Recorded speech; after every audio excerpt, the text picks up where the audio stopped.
নমস্কার, আমি শিক্ষা স্রোতের একজন টিচার। আমার সাবজেক্ট ইতিহাস ভূগোল বাংলা। আজকে আমি ইতিহাসের পঞ্চম নম্বর অধ্যায় অর্থাৎ 5 নম্বর অধ্যায় নিয়ে সম্পর্কে আলোচনা করব।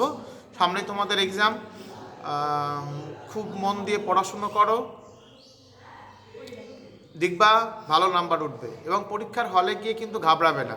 অর্থাৎ যে 15 মিনিট পরীক্ষার 2 ঘন্টা 45 মিনিটের, তার আগে 15 মিনিট তোমাদের খাতা দেখার বা প্রশ্ন দিয়ে দেবে। প্রশ্ন দেওয়ার পরে তোমরা ভালো করে সেগুলোকে পড়বা, সুন্দর করে পড়ে নিয়ে তারপরে উত্তর প্রেক্ষাপট করবা। এটুকু ভেবে নেবে যে প্রত্যেকটা মিনিটের কিন্তু মূল্য আছে। কারণ বড় প্রশ্ন অধিকাংশ ছেলেমেয়েরা বড় প্রশ্ন লেখার সময় হয়ে ওঠে না বা সময় পায় না। অতএব তোমরা প্রশ্ন শীট দেওয়ার পরে সুন্দর করে আগে সাজিয়ে নেবে যে কোন কোন প্রশ্নগুলো তোমরা আগে করে নেবে। তারপরে অনেকগুলো পেজ দাগিয়ে নেবে, অর্থাৎ দাগিয়ে না নিয়েও ভাঁজ করেও নেওয়া যায়। তাহলে অনেকগুলো পেজ একসঙ্গে ভাঁজ করে নিলে কিন্তু মার্জিনের কাজ করে। অর্থাৎ 70% ছেলেমেয়ে কিন্তু একটা জিনিস ভুল করে, সেটা হচ্ছে প্রশ্নের নাম্বারিং উল্টো পাল্টা করে। দেখা গেল 2-এর ক ওরা লিখে ফেললো 3-এর ক, এরকম করে ভুলভাল ওরা টুকে আসে। ফলে যে স্যার খাতা দেখেন তিনি সঠিকভাবে খাতা দেখতে পারেন না, ওই কারণেই ফলে তারা ফেল করে যায়। এইগুলো তোমরা ভালো করে বিস্তারিতগুলো ভালো করে দেখে নেবে এবং এক্সামিনেশন হলে গিয়ে ঘাবড়ানোর কিচ্ছু নেই। মনোযোগ সহকারে, খুব যত্ন সহকারে হাতের লেখাটা সুস্থি করে লিখবে, নাম্বারিংটা ঠিক করে লিখবে, দেখবে ভালো একটা নাম্বার তোমাদের চলে আসবে। আজকে আমরা 5 নম্বর অধ্যায় নিয়ে আলোচনা করব। খুব গুরুত্বপূর্ণ এই প্রশ্নগুলো, তোমরা একটু দেখে যাবে ভালো করে, অবশ্যই সাকসেস পাবে।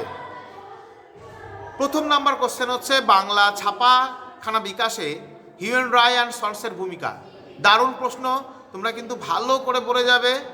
বা অথবা এই প্রশ্নটা দিতে পারে উপেন্দ্রকিশোর রায়ের অবদান, এটা ভীষণ ইম্পর্টেন্ট। এবং আর একটা প্রশ্ন হচ্ছে 3 নাম্বার বা 4 নাম্বারে দিতে পারে। এই প্রশ্নটা খুব দারুণ প্রশ্ন, কারিগরি শিক্ষা বিকাশে বিটিআই এর ভূমিকা।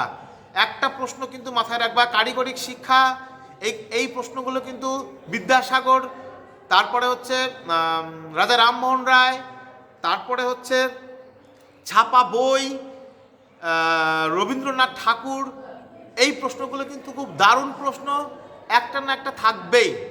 ডেভিড হেয়ার, এগুলো প্রশ্নগুলো পড়ে যাবে, একটা না একটা প্রশ্ন থাকবেই। তারপরে দেখো নেক্সট টিকা, দুটো পড়বেই, কারিগরি শিক্ষা বিকাশে বিটিআই, এটা কিন্তু খুব দারুণ প্রশ্ন, খুব ভালো প্রশ্ন। কারিগরি সম্পর্কে যে কোনো একটা পাবেই তোমরা। দেখো তারপরে 3টে টিকা দিচ্ছি, খুব গুরুত্বপূর্ণ 5 নম্বর অধ্যায় থেকে। ভারতের শিক্ষা বিস্তার, ভারতের শিক্ষা বিস্তার কিন্তু খুব দারুণ প্রশ্ন, তোমরা খুব ভালো করে প্রিপারেশন নিয়ে যাও। বসু বিজ্ঞান মন্দির এবং বেঙ্গল কেমিক্যালস,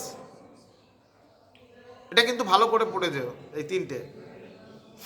তারপরে দেখো একটা আসছে খুব ভালো, বিজ্ঞান চর্চায় আইএসিএস এর ভূমিকা আলোচনা করো, খুব গুরুত্বপূর্ণ। আমি আর একবার বলছি, বিজ্ঞান চর্চায় আইএসিএস এর ভূমিকা। নেক্সট কোশ্চেন, বিজ্ঞান চর্চায় মহেন্দ্রলাল সরকার এর অবদান। তারপরের প্রশ্ন, শ্রীরামপুর মিশন প্রেস কিভাবে একটি অগ্রণী মুদ্রণ প্রতিষ্ঠানের পরিচয় পাওয়া গেছে। খুব ভালো প্রশ্ন এটা, তোমরা ভালো করে মন দিয়ে এক ঝলক দেখে নেবে। তারপরের কোশ্চেন দেখো কি আছে, শ্রীরামপুর মিশন প্রেস কিভাবে একটি অগ্রণী মুদ্রণ প্রতিষ্ঠানে পরিণত হয়, এটা কিন্তু খুব ভালো প্রশ্ন, পড়ে যাবে। বাংলার মুদ্রণ শিল্পে উইলিয়াম ক্যারির ভূমিকা, খুব দারুণ প্রশ্ন এটা। বাংলার মুদ্রণ শিল্পে উইলিয়াম ক্যারির ভূমিকা খুব দারুণ প্রশ্ন, এটা কিন্তু ভালো করে দেখে যাবে। বাংলার বিজ্ঞান চর্চায় কলিকাতা বিজ্ঞান কলেজের অবদান, ভালো করে পড়ে যাবে। বাংলার মুদ্রণ শিল্পে গঙ্গা কিশোর ভট্টাচার্যের অবদান। হিন্দু কলেজ রাজা রামমোহন রায়ের সম্পর্কে জানানো আলোচনা করো। এটা কিন্তু ভালো প্রশ্ন, খুব দুর্দারুণ প্রশ্ন। ওইদিকে দেখো 8 নম্বর প্রশ্নগুলো আমি দিচ্ছি। 8 নম্বর প্রশ্ন যেরকম রয়েছে রবীন্দ্রনাথ ঠাকুরের শিক্ষা দর্শন। রবীন্দ্রনাথ ঠাকুরের যে কোনো একটা, শান্তিনিকেতন, তাহলে চিন্তাধারা, রবীন্দ্রনাথ ঠাকুরের চিন্তাধারা, এইগুলোর মধ্যে কিন্তু একটা যে কোনো একটা তুমি পাবেই রবীন্দ্রনাথ ঠাকুরের মধ্যে। হ্যাঁ, অর্থাৎ রবীন্দ্রনাথ ঠাকুরের সম্পর্কে একটু ভালো করে বিস্তারিত পড়ে যাবে, ইতিহাসের বইয়ের পাতায় অবশ্যই রয়েছে, ভালো করে পড়ে যাবে। আবার একটা দেখো খুব গুরুত্বপূর্ণ ইম্পর্ট্যান্ট একটা কোশ্চেন, 1920 শতকে বাংলার ছাপা বইয়ের সঙ্গে শিক্ষা বিস্তারের সম্পর্ক। খুব দারুণ প্রশ্ন, খুব ভালো করে পড়ে যাবে, প্রিপারেশন নিয়ে যাবে। আবার দেখো এই যে রবীন্দ্রনাথ ঠাকুরের শিক্ষা দর্শন, বা একটু ঘুরিয়ে উল্টো করে প্রশ্ন দিতে পারে, যেরকম বিশ্বভারতী প্রতিষ্ঠার ক্ষেত্রে রবীন্দ্রনাথ ঠাকুরের শিক্ষা ও চিন্তাধারার পরিচয় দাও। একই করতো, উত্তরটা একই লিখবা এবং একটু ওলট পালট হবে, সেটা নিজস্ব স্যারদের সঙ্গে আলোচনা করে নেবে, বা সহায়িকা বইয়ের ওপরে দেখবা সহায়িকা রয়েছে, সেগুলো কালেক্ট করে নেবে বিষয়গুলো।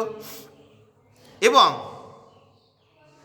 আর একটা প্রশ্ন আছে, খুব দারুণ প্রশ্ন, উপনিবেশিক শিক্ষা ব্যবস্থায় রবীন্দ্রনাথ ঠাকুর কিভাবে সমালোচনা করেছিল এবং তার চিন্তা ও দর্শন কেমন ছিল। এটা কিন্তু খুব ভালো প্রশ্ন। 5 নম্বর অধ্যায় থেকে যে কটা প্রশ্ন আমি আলোচনা করলাম, এই কটা প্রশ্ন তোমরা খুব ভালো করে পড়ে যাবে, ভালো রেজাল্ট হবে। এবং আমি এর আগে 2, 4 এগুলোর ভিডিও আমি আপডেট দিয়েছি। ভূগোলের খুব গুরুত্বপূর্ণ কিছু কোশ্চেন এবছরের আসার মতো, সেগুলো আমি ভিডিওতে আপডেট দিয়ে দিয়েছি, তোমরা পড়ে যাবে, খুব ভালো প্রিপারেশন চলে আসবে। এবং প্রিপারেশন নাও, তোমরা ভালো রেজাল্ট করো।